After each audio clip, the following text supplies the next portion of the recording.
सुप्रभातम। आप सभी कैसे हैं? आशा करता हूँ स्वस्थ होंगे, मस्त होंगे। आज हम अध्ययन करने जा रहे हैं चैप्टर 8।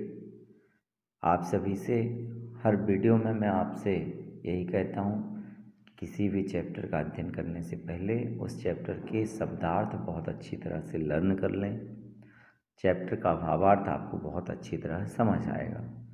आशा करता हूँ आपने चैप्टर के शब्दार्थ अच्छी तरह लर्न कर लिए होंगे। आगे हम चैप्टर का भावार्थ देखेंगे। और एक और मैं निवेदन करना चाहता हूँ आप सभी से, कृपया कर किसी भी चैप्टर का अध्ययन करने से पहले अपनी बुक ज़रूर खोल कर रख लें। और जहाँ मैं रीड करता हूँ, जिस शब्द का मैं अर्थ बताता हूँ, एक पेंसिल हाथ में रखें। अगर कहीं कोई टफ वर्ड है जिसका मीनिंग आप भूल सकते हैं, उसको आप उसी वर्ड के ऊपर मीनिंग उसका नोट कर लीजिएगा, ताकि आपको वो जब भी आप बुक खोलें और उसका भावार्थ देखें, आपको समझ में आ जाए। आप उसको दोबारा आपको मेमोरी में आ जाए कि हाँ, इसका अर्थ ये है। तो देखिएगा पाठ का अर्थ। अष्टमः पाठः संसारसागरस्य नायकाः। प्रस्तुत पाठ संसार सागर के नायक। प्रस्तुत पाठ अनुपम मिश्र की कृति आज भी खरे हैं तालाब के संसार सागर के नायक नामक अध्याय से लिया गया है। इसमें विलुप्त होते जा रहे पारंपरिक ज्ञान, कौशल एवं शिल्प के धनी गजधर के संबंध में चर्चा की गई है। पानी के लिए मानव निर्मित तालाब, बावड़ी जैसे निर्माणों को लेखक ने यहाँ संसार सागर के रूप में चित्रित किया है। के आसन ते अज्ञात मानह। कौन थे वे अज्ञात नाम वाले? के कौन आसन थे, ते वे अज्ञात नामानः अज्ञात नाम वाले। शतशः सहस्रशः तडागाः सहसैव शून्यात् न प्रकटीभूताः। सैकड़ों हजारों शतशः सैकड़ों, सहस्र हजारों, सैकड़ों हजारों तडागाः तालाब, सहसैव अचानक ही, शून्यात् न प्रकटीभूताः अचानक ही स्वयं ही प्रकट नहीं हुए। इमे एव तडागाः अत्र संसार सागराः इति। ये तालाब ही यहाँ संसार सागर कहे गए हैं। इमे एव तडागाः, ये तालाब ही अत्र यहाँ संसार सागराः इति, संसार सागर कहे गए हैं। एतेषाम् आयोजनस्य नेपथ्ये निर्मापितॄणाम् एककं निर्मातॄणां च दशकम् आसीत्। एतेषाम् आयोजनस्य नेपथ्ये, इनके आयोजन के नेपथ्य में निर्माण कराने वालों की इकाई, निर्मापितॄणाम एककम, निर्माण कराने वालों की इकाई, तथा निर्मातॄणाम च दशकम, तथा निर्माण करने वालों की दहाई, 10-10 थी, आसीत थी। एतत् एककम दशकम च आहत्य शतकम सहस्रम वा रचयतः स्म। एतत् एककम दशकम च, इस इकाई और दहाई को जोड़कर, इस इकाई और दहाई को जोड़कर शतकम सहस्त्रम व रचयतः स्म, सैकड़ा या हजार रचते थे। परम विगतेषु 200 वर्षेषु नूतन पद्धत्या समाजेन यत् किंचित पठितम, परंतु पिछले 2 शतकों में नई रीति से समाज ने जो कुछ पढ़ा। पठितेन तेन समाजेन एककं दशकं सहस्त्रकंच इत्येतानि शून्य एव परिवर्तितानि। उस पढ़ाई से समाज ने इकाई, दहाई और हजार को शून्य में बदल दिया। अस्य नूतन समाजस्य मनसि इयमपि जिज्ञासा नैव उद्भूता यद अस्मात् पूर्वम् एतावतः तड़ागान के रचयन्ति स्म। इस नए समाज के मन में यह जिज्ञासा भी उत्पन्न नहीं हुई कि इससे पहले इन तालाबों को कौन रचते थे, इन तालाबों को कौन बनाते थे। एतादृशानि कार्याणि कर्तुं ज्ञानस्य यो नूतनः प्रविधिः विकसितः।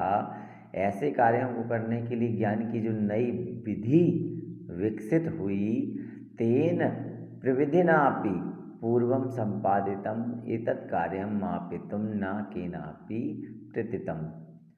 उस विशेष विधि के द्वारा भी पहले किए गए इन कार्यों को मापने के लिए किसी ने भी प्रयास नहीं किया।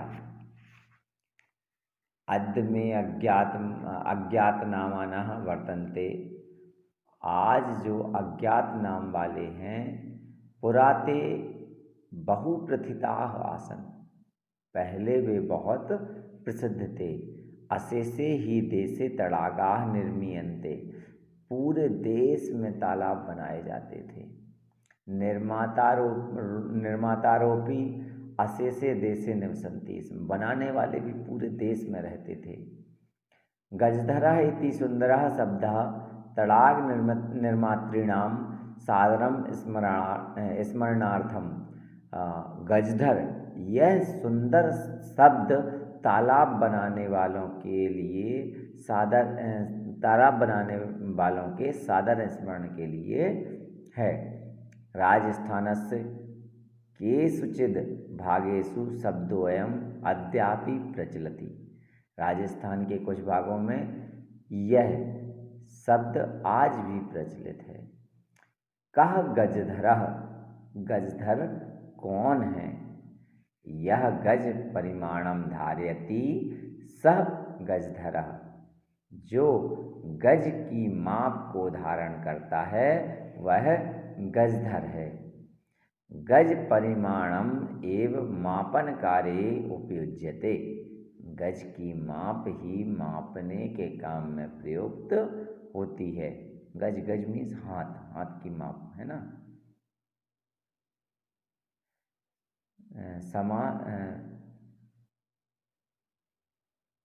सॉरी, गज, गज नहीं, गज तो एक नापने का ये अलग होता है। मुझे सॉरी, माइंड में कुछ और चल रहा था, इसलिए वो कर को गज आ गया, है ना। चलिए आगे देखते हैं, कहाँ पहुँच गए थे। हाँ, समाजे त्रिहस्त परिमाणात्मिकी लौह यष्टिम हस्ते गृहीत्वा चलन्तः गजधराः इदानीं शिल्पी रूपेण नैव समादृताः। समाज में 3 हाथ 3 फुट की नाप वाली, सॉरी वो सही कह रहा था मैं, गज वाली बात जो हाथ की थी वो ठीक था। हाँ, 3 हाथ की नाप वाली लोहे की छड़ को हाथ में लेकर चलने वाले। हाँ, जो मैं गज की बात बता रहा था, गजधर, तात्पर्य वो है कि एक छड़ टाइप की होती थी जिसे वो हाथ में, जिसे गज कहा जाता था, वो 3 हाथ की होती थी, है ना। 3 फुट की नाप की होती थी वो, 3 हाथ और 3 फुट की नाप की। तो उसे हाथ में लेकर चलने वाले गजधर, है ना। इदानीम शिल्पी रूपेण नैव समादृताः। अब शिल्पी के रूप में सम्मानित नहीं है। गजधरः यह समाजस्य गांभीर्यम मापेत। गजधर जो समाज की गहराई मापे, इत्यस्मिन् रूपे परिचिता, इस रूप में परिचित है। गजधराः वास्तुकाराः आसन्। गजधर ही वास्तुकार थे। कामम कामम ग्रामीण समाजो भवतु नागर समाजो वा तस्य नवनिर्माणस्य सुरक्षा प्रबंधनस्य च दायित्वं गजधराः निभालयन्ति स्म। चाहे ग्रामीण समाज हो या नगरीय समाज, उसके नवनिर्माण और सुरक्षा की व्यवस्था का दायित्व गजधर ही निभाते थे। नगर नियोजनात् लघु निर्माण पर्यंतम, नगरीय व्यवस्था से लघु निर्माण तक, छोटे छोटे कामों तक, सर्वाणि कार्याणि एतेष्वेव आदृतानि आसन, सभी कार्य हाँ इन्हीं पर आधारित थे। ते योजनां प्राप्नुवन्ति स्म, वे योजना प्रस्तुत करते थे। भावी व्ययम आकलयन्ति स्म, और होने वाले व्यय का आकलन करते थे, एस्टीमेट बताते थे। उपकरण भारान संग्रहन्ति स्म, साधन सामग्री का संग्रह भी करते थे।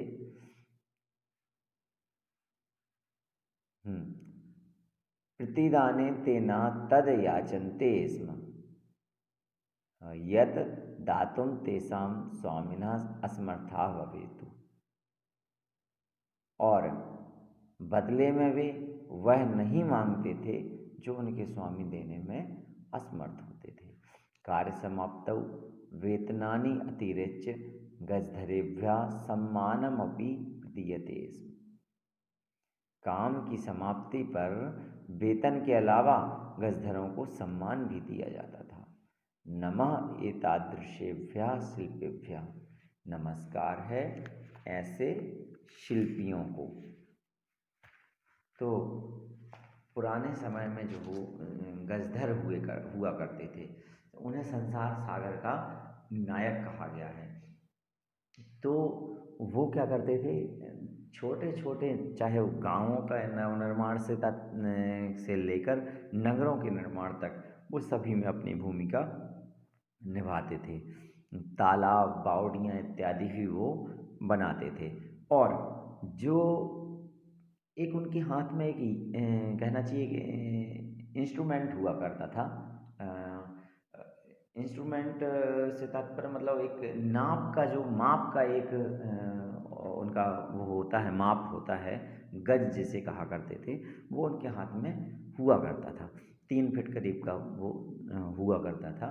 तो उसे वो धारण करते थे, अर्थात अपने साथ लेकर चलते थे, क्योंकि बिना उसके उनका काम नहीं होता था।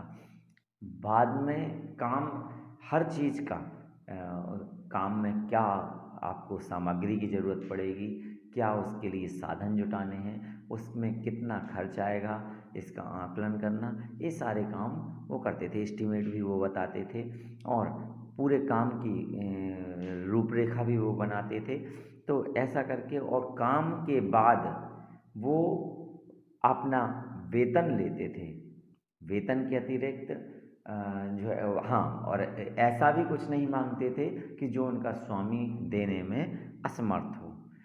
काम के अतिरिक्त उन्हें सम्मान भी दिया जाता था कि आपने यह काम किया, उसके रूप में सम्मान भी उन्हें दिया जाता था। आप सभी से अनुरोध करूँगा, घर में रहें, स्वस्थ रहें। जब तक दवाई नहीं, तब तक कोई ढिलाई नहीं। मास्क अनिवार्य रूप से पहनें। कोशिश करें घर से बाहर ना निकलें। धन्यवाद।